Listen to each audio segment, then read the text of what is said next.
말씀의 은혜가 되시기를 바랍니다. 오늘 맥추감사 주일인데요. 요즘 현대인들은 농사를 짓는 사람들이 그렇게 많지 않기 때문에 맥추감사 주일이라고 하는 것을 꼭 해야만 하느냐라고 묻는 사람들도 있습니다. 그러나 여러분, 맥추감사절의 유래는 구약 성경의 초실절에 있습니다. 이스라엘 백성들은 하나님께 헌금을 드리는데 특별히 감사절을 두 번 합니다. 첫 번째가 초실절이고 두 번째가 수장절이에요. 농사를 지어보신 분들은 아시겠습니다만은 이 초여름에 거두는 것이 있죠. 제가 얼마 전에 우리 어떤 성도님이 감자를 한 박스 주셨어요. 참 힘들게 고생하셔서 기르시고 키우신 것인데 주시는데 얼마나 감사한지 몰라요. 그런데 여러분, 이렇게 봄에 보니까 봄이 되면 앵두도 나고 봄에 나오는 열매들이 있더라고요.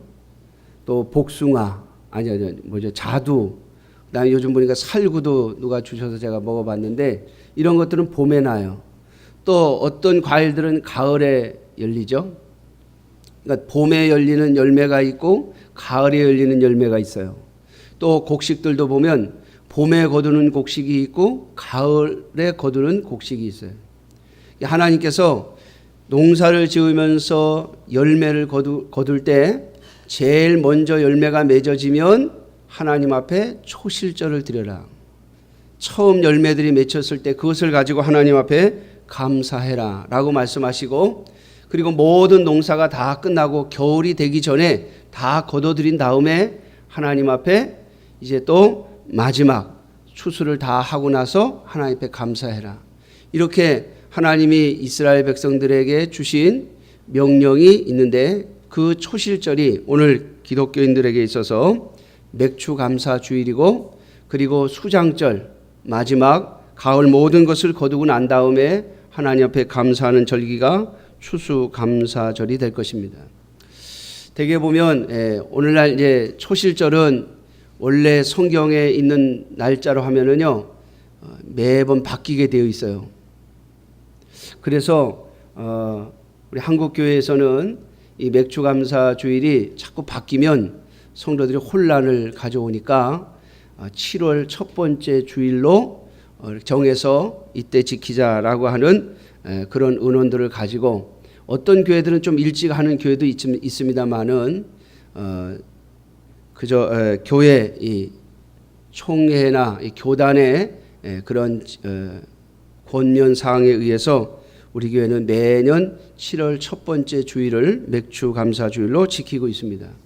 추수감사 주일은 수장절로서 이스라엘 백성들이 농사를 거두고 하나님 앞에 드리는 것을 미국의 교회가 추수를 하고 아메리카에서 곡식을 처음 거두면서 하나님 앞에 감사하며 열었던 절 축제를 기념해서 11월 셋째 주 목요일, 그런데 교회는 또 목요일에 이런 행사를 하기가 어려우니까 매년 11월 셋째 주일에 추수감사절을 지키죠.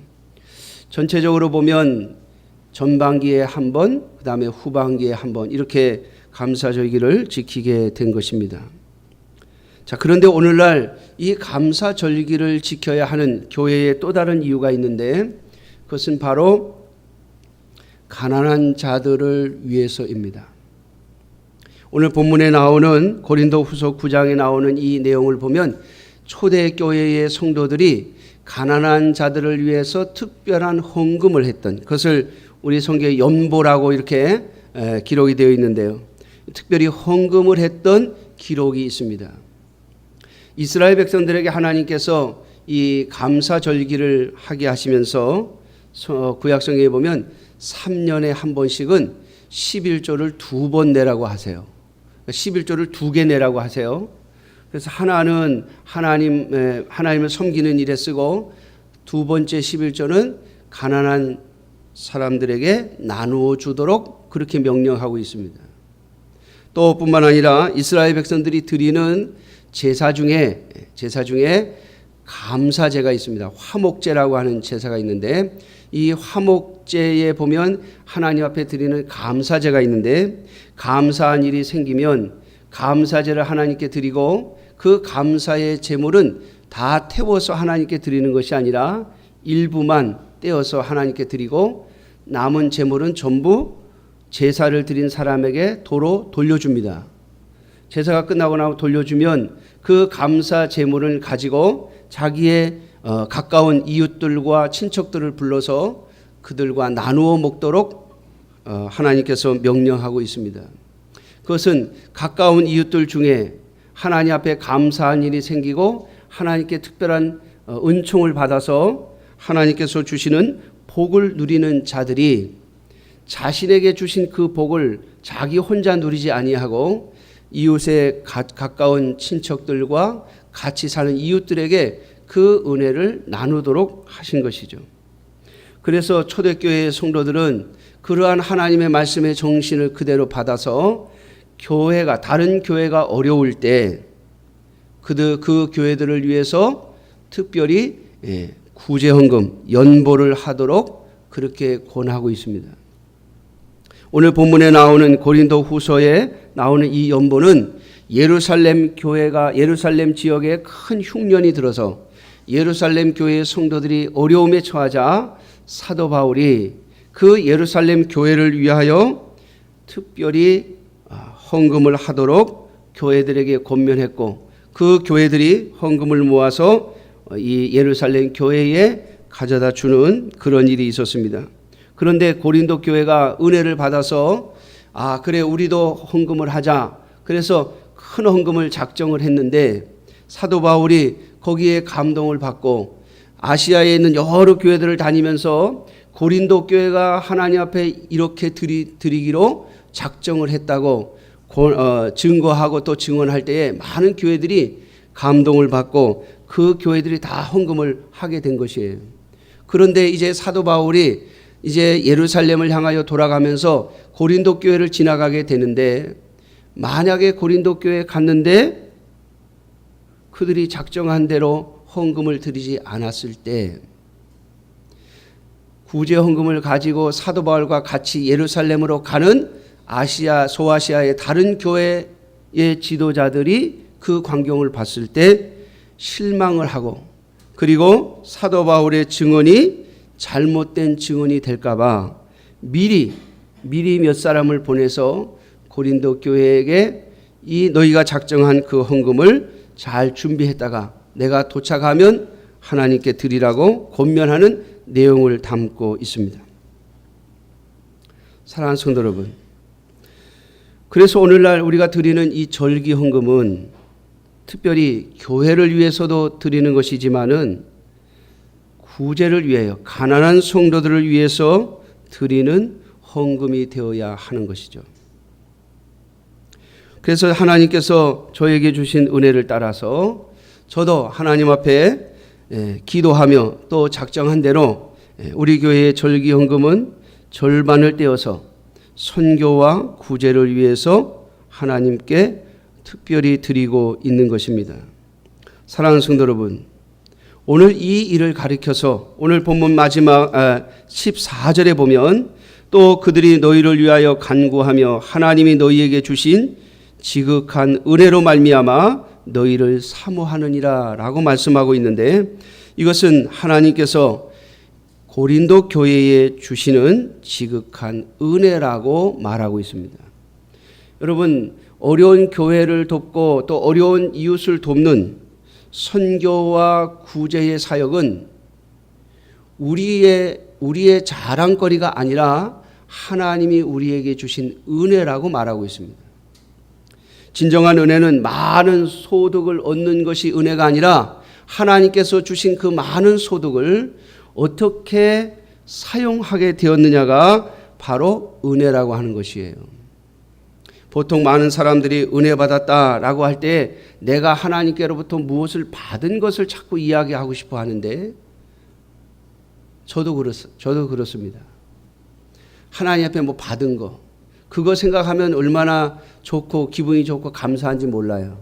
그런데 성경에서 말하는 은혜의 또 다른 면이 있는데 그것은 우리가 하나님 앞에 어떻게 쓰임을 받았느냐라고 하는 것입니다.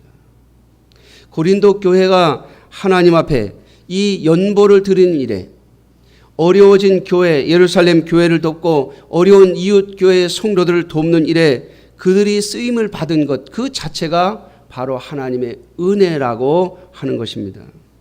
사랑하는 성도 여러분, 이런 의미에서 은혜는 하나님께서 주시는 놀랍고 크신 은혜가 될 것이며 이것을 가리켜서 오늘 본문은 지극한 은혜라고 표현하고 있다는 것입니다.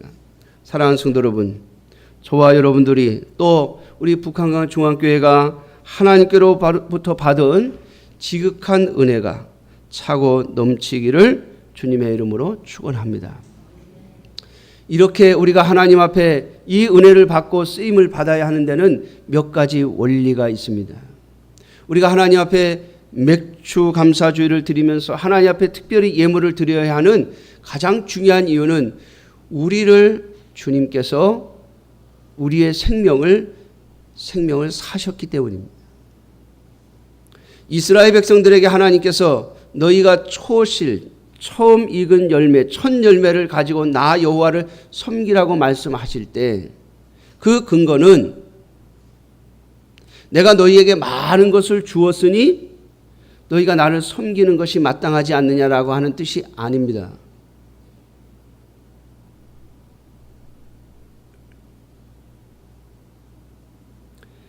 하나님께서 이스라엘 백성들에게 초실절을 지키라고 하시고 수장절을 지키라고 하시는 가장 중요한 이유는 그들의 생명을 애굽에서 건져내시고 가나안 땅을 그들에게 주셨기 때문입니다. 다시 말하면 그들이 하나님의 백성이기 때문이라는 말이에요. 그들의 생명의 주인이 하나님이시기 때문이라는 말입니다. 하나님께서 우리에게 요구하시는 원리는 항상 똑같습니다. 적게 거둔 자는 적게, 많이 거둔 자는 많이. 그러므로 사랑하는 성도 여러분, 우리가 많이 드렸다고 해서 자랑할 것도 없고 적게 드렸다고 해서 부끄러워할 것도 없어요. 하나님이 우리에게 허락하신 것 중에 드리면 돼요. 중요한 것은 내가 왜 드리는가 하는 겁니다. 제가 목회를 하면서 참 마음속으로 안타까운 것이 하나 있습니다. 그게 뭐냐면 성도님들 가운데 교회를 돕자고 하시는 분들이 있어요. 내가 이렇게 헌금을 해가지고 교회를 좀 도와드릴게요. 자, 목사님을 좀 도와드릴게요. 이런 마음으로 헌금을 하시는 분들이 있어요. 여러분 참 마음이 안타까워요. 왜냐하면 우리가 하나님께 드리는 것은요, 하나님을 돕기 위한 것도 아니고 교회를 돕기 위한 것도 아니고 목회자를 돕기 위한 것도 아니에요. 하나님이 나의 주인이시기 때문에 드리는 거예요. 언제나 여러분들의 마음속에 이 마음을 가지고 하나님의 교회를 섬기는 자들이 되시기를 주님의 이름으로 축원합니다. 이것이 하나님께 우리가 드리는 원리예요. 하나님이 나의 주인이시며 하나님이 나를 구원하여 주셨사오니 하나님이 나에게 영생을 주셨사오니 하나님의 자녀가 되는 권세를 주셨으니 내가 하나님의 백성, 하나님의 자녀임을 증언하는 도구가 바로 헌금이에요. 오늘 13절 말씀에 보니까 이 증무로 증거를 삼아 너희가 그리스도의 복음을 진실히 믿고 복종하는 것. 여러분, 이것을 나타내기 위한 것이 바로 하나님께 드리는 예물이라는 겁니다. 그러므로 여러분들 마음속에 혹여라도 내가 교회를 돕는다는 마음으로, 내가 목사님을 돕는다는 뜻으로, 내가 하나님께 뭔가 보탬이 되겠다는 뜻으로 헌금을 드리려 하는 마음이 있다면 여러분 내려놓으셔야 합니다. 왜냐하면 그 헌금은 하나님이 안 받으세요.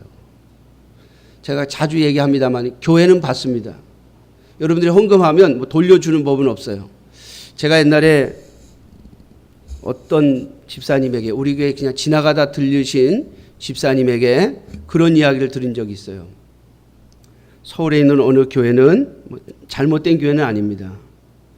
뭐 이렇게 헌금을 하는데 뭔가 이렇게 헌금의 자세가 틀린 그런 마음으로 헌금을 드리잖아요. 그럼 뭐라 썼는데 이게 틀렸다. 그 목사님은 부른대요. 그 성도를 불러가지고 이거 도로 가져가라 그런대요. 이건 잘못된 마음으로 드린 거니까 도로 가져가세요. 그런데요. 야, 저도 그 목사님처럼 그만한 용기가 있었으면 좋겠어요. 아주 유명하신 분인데 제가 그 교회 다니는 어느 집사님에게 직접 들은 이야기예요. 야, 여러분 정말입니다. 하나님은 우리의 도움이 필요하신 분이 아니고 우리의 주인이세요. 그래서 우리가 하나님께 드리는 거예요. 잊지 마시기를 바랍니다. 두 번째로 우리가 하나님 앞에 예물을 드려야 하는 두 번째 이유는 하나님의 뜻이 평균케 하시는 데 있기 때문이에요. 오늘 본문에는 나오지 않지만은 8장 13절에 이는 다른 사람들은 평안하게 하고 너희는 곤고하게 하려는 것이 아니요 균등하게 하려 함이니 이제 너희의 넉넉한 것으로 그들의 부족한 것을 보충함은 후에 그들의 넉넉한 것으로 너희의 부족한 것을 보충하여 균등하게 하려 함이라. 기록된 것 같이 많이 거둔 자도 남지 아니하였고 적게 거둔 자도 모자라지 아니하였느니라. 아멘. 여러분 이 말씀이 어디 나오는 말씀이에요? 많이 거둔 자도 남지 아니하였고 적게 거둔 자도 모자라지 아니하였다. 이스라엘 백성들이 광야에서 만나를 받을 때 하나님께서 증언하신 말씀이에요. 매일 아침마다 만나를 거두러 갑니다. 어떤 사람은 많이 먹어야 되겠다고 그날 많이 가져와요. 남으면 어떻게 해야 됩니까? 썩습니다. 또 적게 거둔 자도 보면은 그 만나를 가지고 하루 살기에 부족하지 않게 하세요. 하나님이. 그렇게 하신 뜻이 바로 오늘 하나님의 교회가 생각해야 하는 하나님의 뜻이다라고 말하는 거예요. 하나님은 많이 거둔 자도 남지 않고 적게 거둔 자도 부족하지 않게 하시는 그 하나님의 뜻은 바로 하나님의 교회와 하나님의 성도들이 균등하게 하시려는 것이 하나님의 뜻이라고 증언하고 있습니다. 사랑하는 성도 여러분, 하나님께서 여러분들에게 넉넉함을 주셨으면 그 넉넉함은 가난한 부족한 자들을 위하여 흘려보내라는 뜻인 줄을 믿으시기 바랍니다. 반대로 여러분 내가 부족해서 쩔쩔매는 것 같지만 여러분 지내놓고 보면 똑같아요. 지내놓고 보면 똑같아요. 많이 가진 자가 행복한 것 같지만 하나님은 결코 그렇게 하지 않으세요. 적게 가진 자는 불행한 것 같지만 하나님은 다른 것으로 그 사람을 채워주십니다. 하나님은 평균케 하시는 뜻을 우리에게 전해 주신 것이죠. 그러므로 사랑하는 성도 여러분, 우리가 하나님 앞에 감사의 절기를 드려 감사의 예물을 드려 가난한 교회와 가난한 성도들을 위하여 나누고자 한다면 그것은 하나님을 기쁘시게 하는 일이 될 것이며 그것이 바로 하나님께서 우리에게 주신 진정한 은혜가 될 것입니다. 뿐만 아니라 우리가 하나님 앞에 감사의 예물을 드려 가난한 자들, 가난한 교회를 돕는 일에 쓰임을 받아야 하는 것은 오늘 본문 9절 말씀에 있는 것처럼 하나님께서 그 일을 영원히 기억해 주시겠다고 말씀하기 때문입니다. 9절 말씀입니다. 기록된 바 그가 흩어 가난한 자들에게 주었으니 그의 의가 영원토록 있느니라. 아멘. 여러분, 이게 무슨 말씀이에요? 예수님께서 제자들에게 말씀하시죠. 너희가 가난한 자들, 그리고 내가 도움을 주었을 때 갚을 수 없는 자들에게 도움을 주어라. 그러면 내가 그것을 기억해 주겠다. 근데 만약 너희가 누구에게 도움을 주거나 사랑을 주고 도로 돌려받으면 무엇이 남느냐라고 물으세요. 여러분, 우리가 도움을 주었어요. 근데 나중에 도로 또 받았어요. 여러분, 그러면 뭐가 남아요? 아무것도 안 남아요.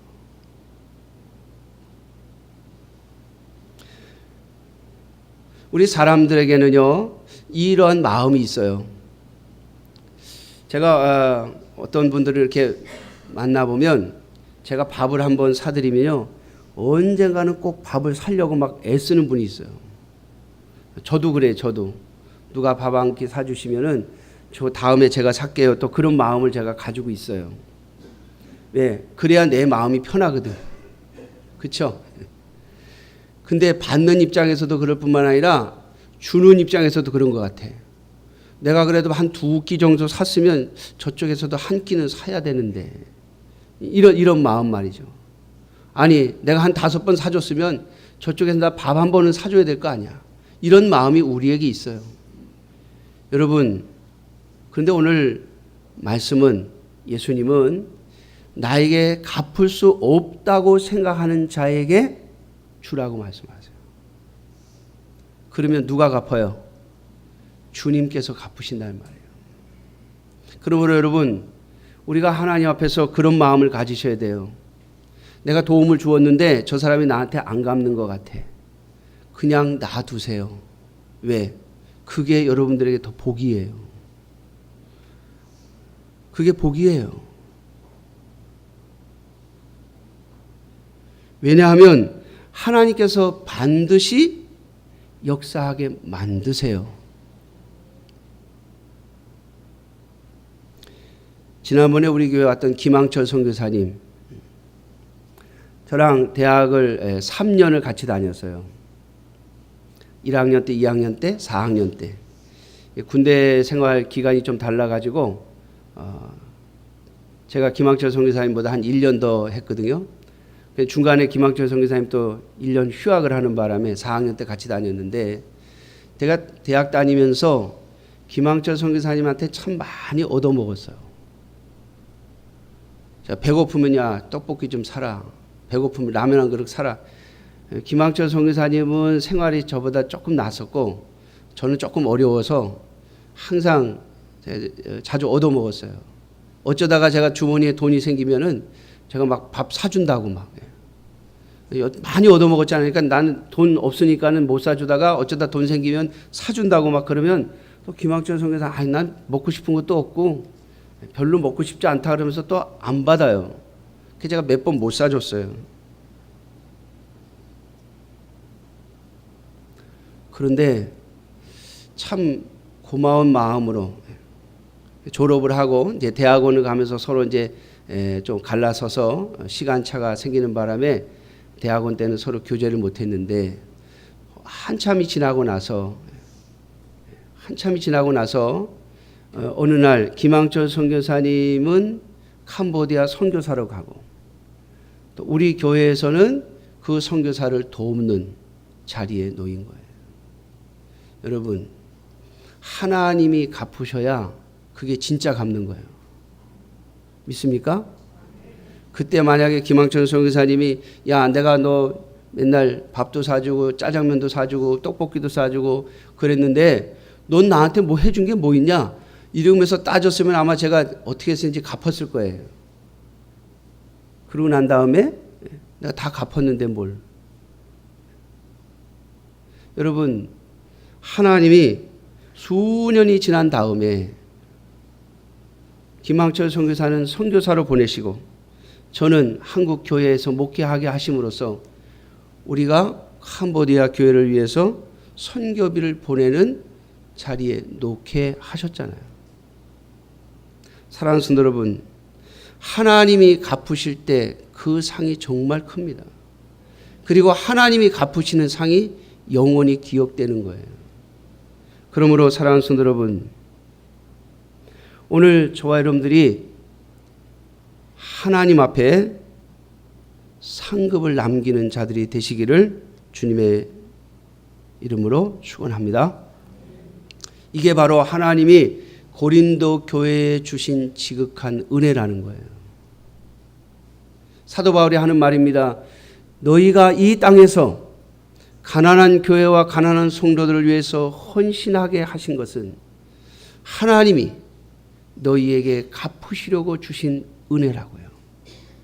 여러분, 그래서 하나님의 교회 성도들은 기독교인들의 특징이 무엇인가 하면요, 주님의 이름으로 주는 것이 기쁨이요, 주님의 이름으로 주는 것이 감사요, 이 귀한 봉사의 직분에 쓰임을 받은 것이 은혜요, 복이 되는 겁니다.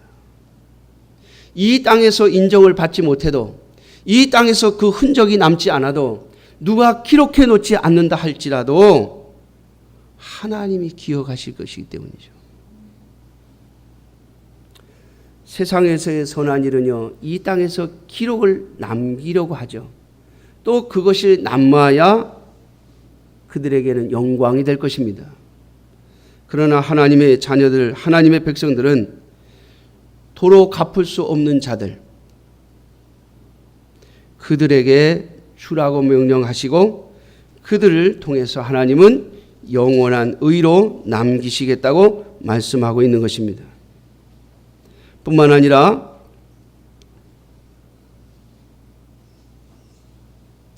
14절 말씀에 보면 또 그들이 너희를 위하여 간구하며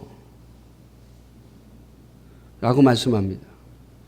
여러분, 하나님의 자녀들은요, 도움을 받았을 때, 사랑을 받았을 때 그것을 갚는 유일한 방법이 바로 기도하는 거예요. 이것이 하나님의 백성들이 사는 원리입니다.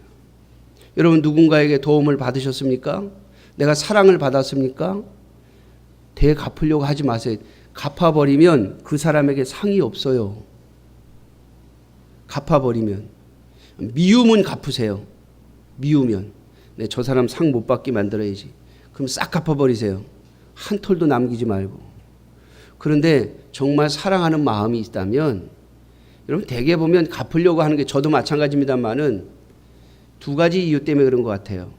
하나는 자기 체면. 내가 도움을 받은 자로 남고 싶지 않은 거예요. 그렇지 않습니까? 도움을 받은 자로만 남고 싶지 않은 거예요. 나도 도움을 준 사람이 되고 싶은 거예요. 아니요. 그건 자기 체면이에요. 자기 체면. 또 하나는 내가 갚고 싶은 또 하나의 이유가 있습니다. 그게 뭐냐면 나에게 도움을 준 사람에게 내가 꿀리지 않고 싶은 거예요. 우리 사람들 사이에 그렇지 않아요. 누군가 나에게 도움을 줘서 그럼 그 사람한테는 항상 이렇게 미안한 마음, 그 사람에게는 항상 내가 낮은 마음, 자꾸 그런 마음이 생기잖아요. 여러분, 이것 또한 인간적인 마음이 아닌가. 내가 형편이 어렵고 내가 힘들어서 도움을 받았다면 그것은 하나님께 감사할 일이고 그 사람과 그 교회를 위해서 기도할 일이에요. 그리고 도로 갚지 말고 다르게 갚으세요. 여러분, 내가 형편이 좋아지거나 아니면 나보다 더 못한 자, 나보다 더 힘든 자를 도우세요. 나에게 갚을 수 없는 자를 도우세요. 나에게 준 자가 아니라 내게 주지 않았지만 주님의 이름으로 사랑을 줄 자에게 주세요. 그것이 하나님이 우리에게 요구하시는 바예요. 그러면 그들은 우리를 위하여 간구할 것입니다. 우리 또한 우리를 도운 자들을 위하여 기도한다면 그것이 그들을 위한 가장 큰 보상이 될 것입니다. 그래서 도움을 준 자도 하나님께 감사하고 나에게 도움을 줄 수 있는 은혜를 주셔서 하나님 우리를 이렇게 사용하여 주셔서 감사하다고 하나님께 감사하고 도움을 받은 자는 주님의 이름 때문에 내가 하나님의 자녀이기 때문에 내가 도움을 받았으니 하나님께 감사할 것입니다. 그래서 도움을 준 자나 도움을 받은 자나 둘 다 하나님께 감사하는 것, 그것이 바로 하나님의 백성들이 살아가야 할 삶의 원리라는 거예요. 15절 말씀은 결론입니다. 말할 수 없는 그의 은사로 말미암아 하나님께 감사하노라. 사랑하는 성도 여러분, 하나님께서 고린도 교회에 주신 이 놀랍고 크신 은혜가 저와 여러분들에게 차고 넘치시기를 주님의 이름으로 축원합니다. 기도하겠습니다.